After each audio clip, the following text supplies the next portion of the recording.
Okay, well, welcome back to my kitchen. Today we're going to make an apple crostata, and I'm going to make it special by doing a toasted pecan caramel sauce to serve with it. And so it's really an easy way to make an apple pie. It's just one crust, and you don't have to work with two crusts, and it doesn't have as many calories. It's a little less filling too because it only has the one crust. So what we're going to do is to start with a pre-rolled pastry crust. And you can make your own if you want to, but today I'll use the already rolled pastry. And I do have a video on making a pastry shell if you want to make your own. I usually make my own pastry shell, but today I'm just going to use the pre-rolled. And so I have had it setting out so it's room temperature, about 15 minutes. And then what you want to do is you want to either roll or stretch your pastry so you get it out just a little bit over an inch beyond the edge of the baking sheet. So basically just get it about an inch bigger than what it is.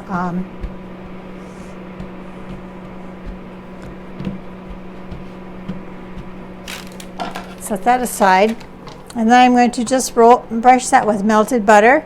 So I preheated my oven, but before I preheated it, I just melted some butter in this little pastry dish, or this muffin cup, and then I just brush that on the pastry. This will just make it a little more flaky and a little more tasty with the butter flavor.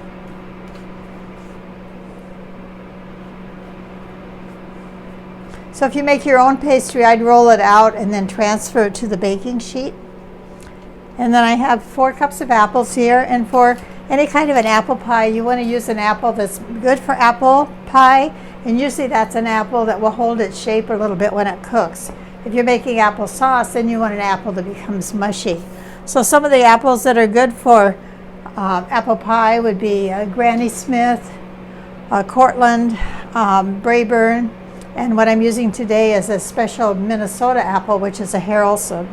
And so those are tart, and they also hold their shape quite well. So I put in 1/3 cup of sugar with the apples. I have 4 cups of sliced apples, and then a tablespoon of flour and a 1/2 teaspoon of cinnamon. And I'm going to just use a spatula and just toss this a little bit to coat it with the apples. And so I can just stir in this same measuring cup and just get the flour to kind of go down in. It'll mix in as we put it onto the pastry. So I'm going to put it into the center of the pastry. Try to get it to all stay on. Looks pretty good. What I want to do then is I want about an inch and a half out here on the edge, 1.5 to 2 inches on the edge to that where I don't have apples. And so these will as it cooks, these will cook down a little bit. So I'm going to just move these in, and then I want to be sure there are no sharp edges that will tear the pastry when I bring it up.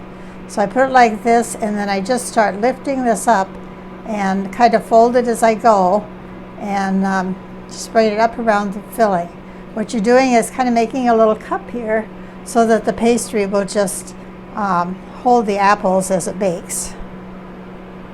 So just bring it up and then press it to hold it.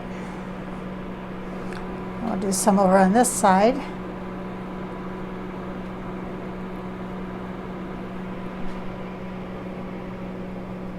I could have rolled my pastry a little bit more. Usually what I would do is just use a rolling pin with it, and then it'll roll out a little better. But stretching it was pretty good. You just don't want to stretch it to the point where it'll tear the pastry, because then the juices will cook out into the oven when it's baking. So you want this to be down kind of close to the filling, and then I have a little milk here, so I'm going to just brush the edges with milk, and that'll just help to seal that. And then I'm going to sprinkle it with cinnamon sugar, and so the milk will just help the cinnamon sugar stay in place. And I have cinnamon sugar just in a sugar shaker jar, but you can just you can make up your own cinnamon sugar, and the recipe has the quantities for the cinnamon sugar to use. So I just sprinkle that around the edge, and I'll put a little bit more over the top. So this is ready to go into the oven. I'm going to put it in the microwave convection oven today, but you could do this in your regular oven too. I have the oven preheated to 400 degrees. And so I'm going to just put this on the low rack that comes with this oven. And I have this Teflon coated baking round that I'm using here. I use this a lot for baking because it's really easy to cook things on it and things don't stick on it. So we'll just put that right on the rack. If you're going to do this in your regular oven, then I would just use a small round pizza pan or something like that. And you could use the same baking round and then just transfer it over to the pizza pan. Or you could use a large cookie sheet too to cook it on. So we're going to put it in, and I'm going to cook it on a combination today, so it'll be on a 10% microwave with 400 degrees for 20 minutes. So I'll just put this in.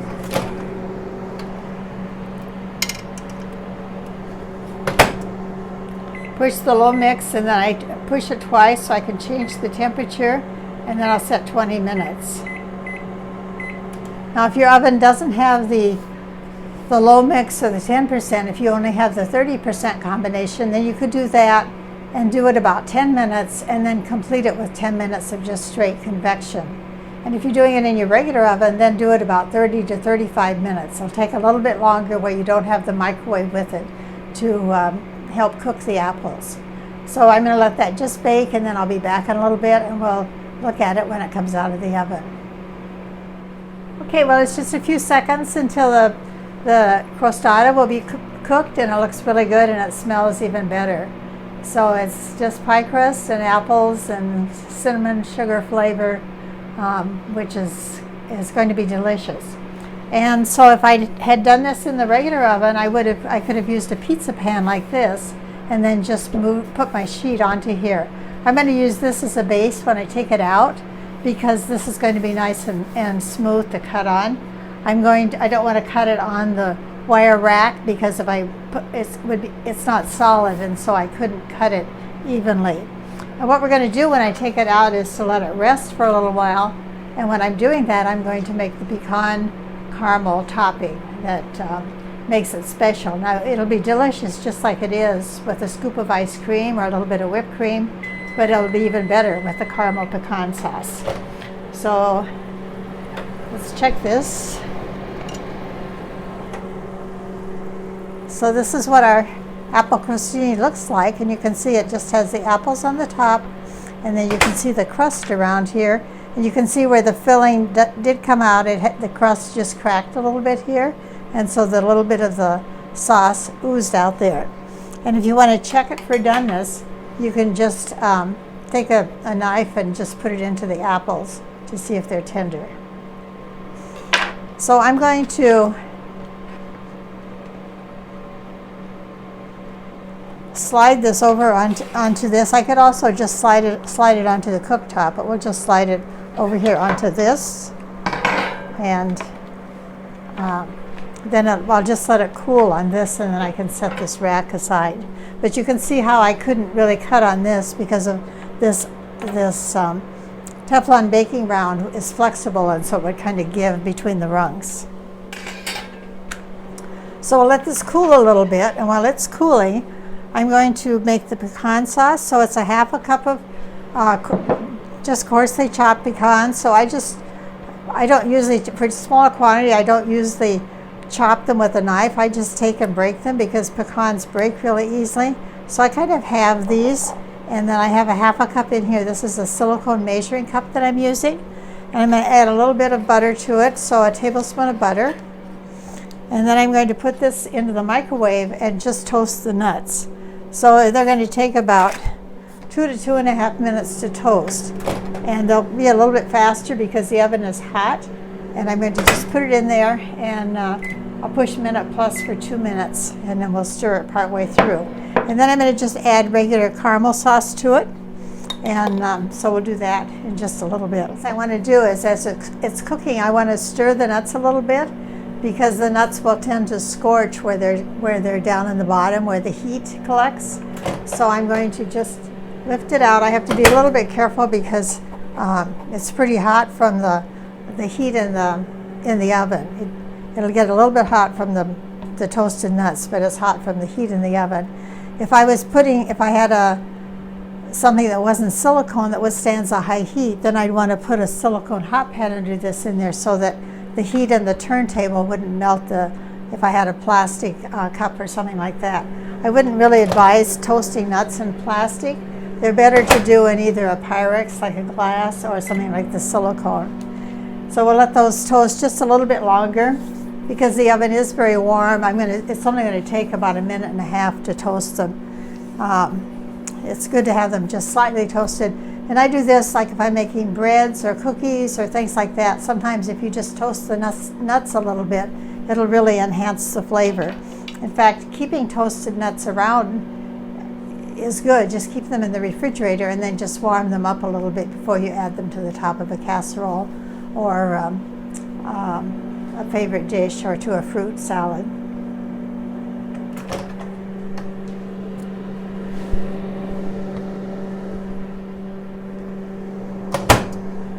That would be plenty of time there. So I used 1.5 minutes because the oven was very warm. So my butter's gotten kind of caramely warm here, and the nuts are warm too. So you can stir them with a spatula, or you can just, like I did before, just shake them a little bit. The ice cream topping has been in the refrigerator, so I'm going to put it in and to just heat it a little bit. So here I am going to use the silicone underneath it because I don't know if this is really a high heat glass container. So I'm going to just push, let's just give it 30 seconds, which will be more than enough time.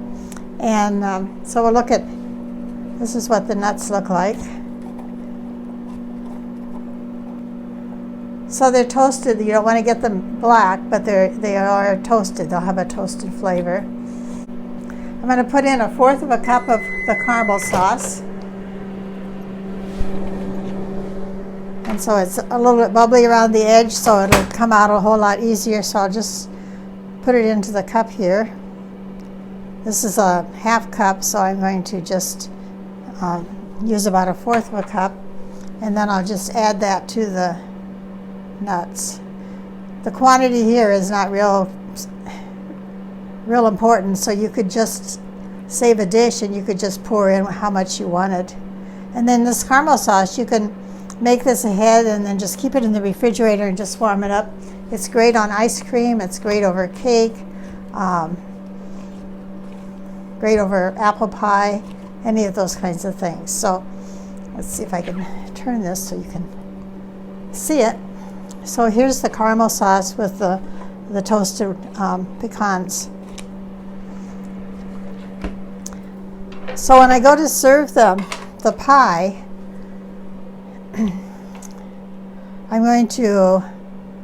I'll go ahead and just cut through this. And I want to use a knife that it won't cut through the Teflon baking sheet. So I'm going to just use the spatula here, a silicone spatula, which is, and I want to get about 8 servings out of this, so I'll cut it so that I have about 1/8 of a serving here.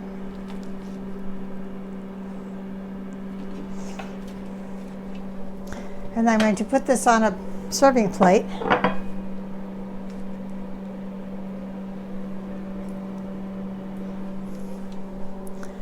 And then just top it with some ice cream.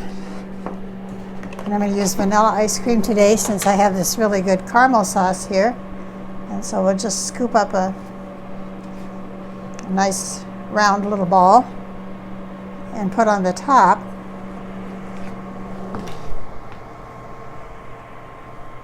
Didn't need to have that back there. And then we'll just put some of the caramel pecans on the top of it.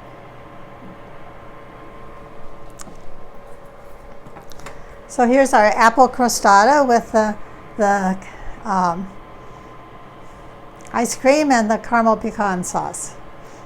Looks delicious, right? And I have other recipes, and I have some of the silicone cookware and things on my website, so I hope you visit that. There's a copy of the recipe that you can click on underneath the video, and be sure and subscribe. Bye.